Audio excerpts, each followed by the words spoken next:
Bonjour Jean-Yves, en quoi la robotisation touche l'agriculture? La robotisation touchera l'agriculture, clairement, dans plusieurs de ses fonctions. Sa fonction de production, bien sûr, mais aussi sa fonction de gestion, et je dirais les services apportés. Est-ce qu'on peut avoir des exemples de robotisation en agriculture?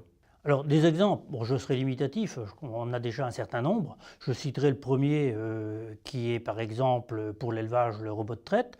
On voit bien aujourd'hui que le robot de traite, il s'en vend plus désormais que de salles de traite traditionnelles. Donc voilà, le robot de traite apporte bien sûr sa fonction traite, mais apporte aussi un certain nombre de services associés avec nombre de données sur le troupeau.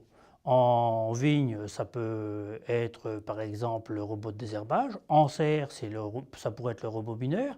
En grande culture, ça peut très bien être le tracteur autonome. Donc vous voyez, il y a une myriade d'exemples en tant que tel qui aujourd'hui de toute façon prend forme, je dirais, dans notre agriculture. Et donc la robotisation, elle peut servir la compétitivité de l'agriculture? Oui, alors effectivement, la robotisation servira la compétitivité de l'agriculture, mais j'y associerai à l'outil proprement dit, la machine, l'intelligence artificielle, car je crois que ça fait un tout.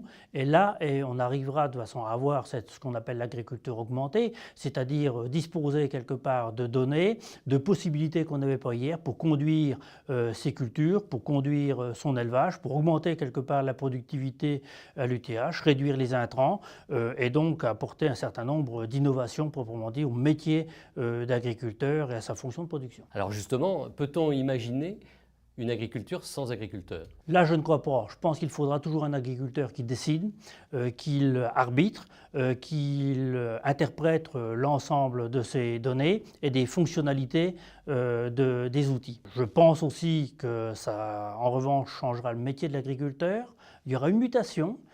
Si je prends, pour m'expliquer simplement l'exemple du robot de traite, pour y revenir, hier on avait un agriculteur qui gérait son troupeau par le toucher au moment de la traite. Demain, avec le robot de traite, il est amené de façon à gérer son troupeau par une quantité de données informatiques obtenues du robot et de ses algorithmes, et à partir de là, il en déduit la gestion du troupeau. Donc on voit bien que ça change la notion d'éleveur. Même chose pour les grandes cultures.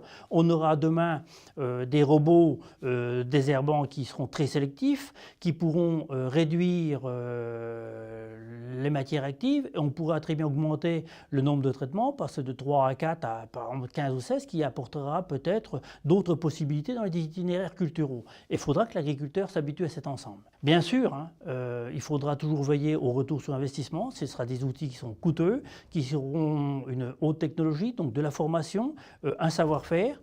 Et puis je pense aussi qu'il faudra se méfier, c'est qu'on partira d'un point donné à sans doute un point de non-retour, c'est-à-dire qu'on reviendra difficilement à une agriculture traditionnelle quand on aura goûté à ce genre de technologie embarquée. Merci pour toutes ces explications. À bientôt.